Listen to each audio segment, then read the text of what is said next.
We saw what was happening at the border, and people act like, oh, just let those border communities just deal with it. It doesn't affect anyone else. That is the furthest thing from the truth. That open southern border affected the entire country, and I think everybody saw that in pretty short order. So we were the first state to launch in to help Texas back in 2021 with what was happening at the southern border. And so our Operation Lone Star deployed more than 1,000 guardsmen, national and state, as well as state law enforcement, including Florida Highway Patrol, to Texas to help stop what was happening at the southern border. It's interesting.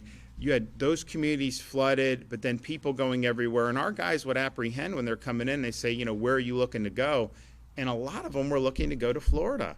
Because you remember, everyone wanted to be in Florida. You didn't want to be in San Francisco then. I was locked down for COVID. You had homeless, all this stuff. So people were naturally doing it, including those folks coming across the border. And so we obviously knew that'd be it's a huge issue for our state. So we have to do it. And you had a lot in the media that were like, "You're not a border state. Why do you care?" Well, no, we do care because it's a national problem. And even if it didn't directly affect Florida, even if none of the illegals wanted to come to Florida, we, as the third largest state in the country, we support the sovereignty of this country. We support having enforceable borders. That's a good thing to have as an American. So we were happy to be involved in that. And isn't it interesting? Yet a lot of the people, they didn't care about what was happening at the border. What happened when we sent 50 to Martha's Vineyard? All of a sudden, it was like panic time to have 50. And they called out the National Guard, and they redeployed them. They got them off that island very quickly. And that's what happened. So, and then you started seeing busing to New York City and Chicago and this, and they didn't like that very much. So obviously this was going to have an impact across the country, and we stepped up, and the FHP was a big part of that. We also launched Operation Vigilant Sentry because we saw that, particularly with instability in like Haiti and some of these places, people want to get on these boats and they want to show up on the shores of Florida.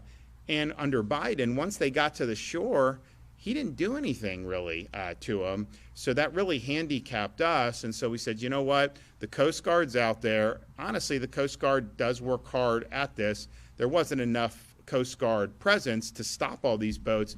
So we surged our maritime resources. And since we've done that, we've had more than 19,000 illegal aliens that have been interdicted by the state's efforts. That's in addition to everything that the feds and the Coast Guard and all of them stop. And that includes more than 470 vessels that just our folks under our operation were able to stop. And when you see some of these folks, they'll be with contraband. You got firearms, you got narcotics, you've got all this stuff.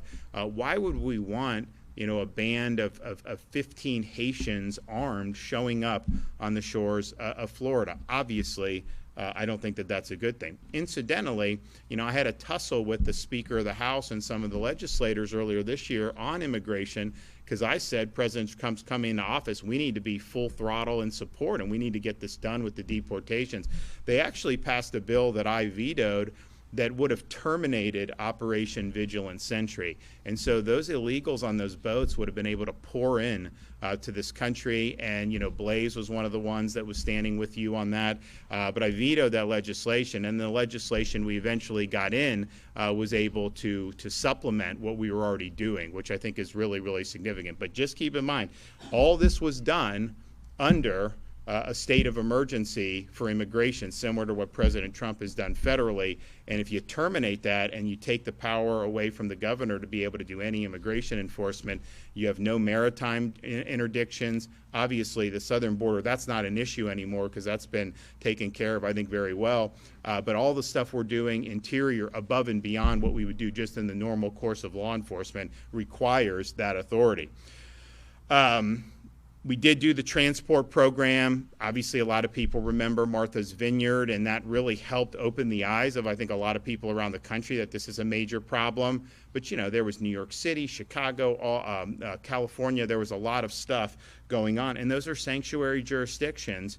And so they say they're sanctuary jurisdictions, but then they don't like when folks are being funneled there. And so it's interesting how that works out. We've also done a lot of strong legislation. We have enacted, finally, E-Verify legislation for legal workforce. We also made sure that there would be no IDs issued to illegal aliens in the state of Florida. Now, we don't do driver's licenses for illegals. We would never do that. But local governments wanted to issue IDs, not drivers, but IDs. Even nonprofits wanted to do it, and we said, no, we're not going to do that. And we don't recognize IDs issued by sanctuary states like California. So if you're illegally here, they issue you an ID. You come here, we won't do it. And that's the thing. If you don't want illegal immigration, then you can't provide any type of benefits to illegal immigration. That's one of the reasons we worked hard to get rid of in-state tuition at our colleges for illegals. That was instituted before I became governor. That's an incentive for people to want to be in the country illegally. ID cards and benefits are incentives. So we've worked really hard to police that, and I think we've done that better than any other state in the country. Now, that's all great, all the stuff that we did leading up. But when the Trump administration was getting ready to take office, we knew we had an opportunity to be huge partners in the efforts of actually seeing our laws enforced, actually restoring the country's sovereignty. And that, yes, that involves the southern border, and fortunately, they're able to handle that at the federal level without needing the support of states like Florida.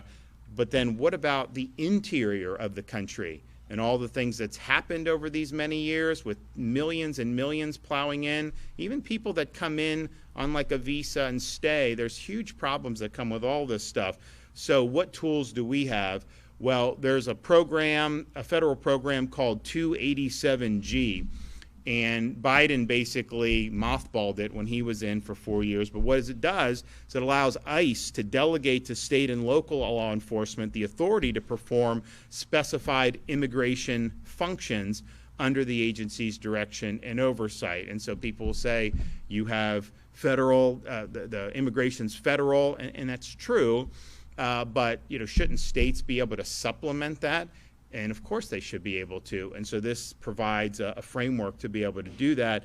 So ICE operations can partner with our state and local agencies to identify and remove both criminal aliens and run-of-the-mill illegal aliens that are in our communities. So to date, more than 1,800 Florida Highway Patrol troopers have completed their 287G training and have received their credentials. We have more than 100 FHP troopers that have been sworn in as Deputy U.S. Marshals, which gives them the ability to execute federal search warrants on the worst of the worst in terms of illegals that are in our state. We also have active 287G agreements with the Florida Department of Law Enforcement, Fish and Wildlife, and the Florida State Guard, and we've even expanded into some of our regulatory spaces. Now, because of the legislation I signed earlier this year, we required participation of all local and state agencies.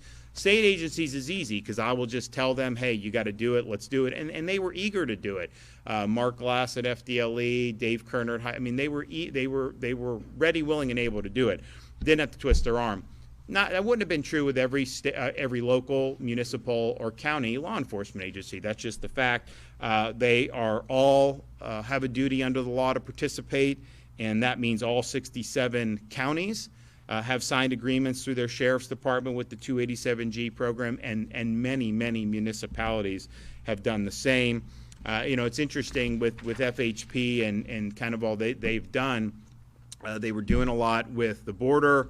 They were doing a lot to help mitigate the damage Biden was doing here interior.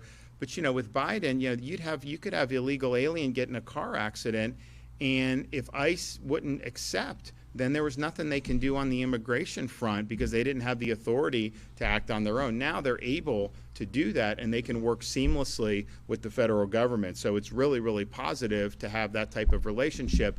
But because they're doing all this, and really in many respects are the tip of the sphere, I called for a big pay increase for FHP this year in the budget, and we had to fight for that, but we were able to deliver the largest pay increase in the agency's history in the budget I signed at the end of June. So I was happy to be able to do that. I think, one, and we want to do that to be able to retain good people, but we also want to recognize that there's great duties that are being exercised here that are above and beyond what would traditionally be called for in those circumstances.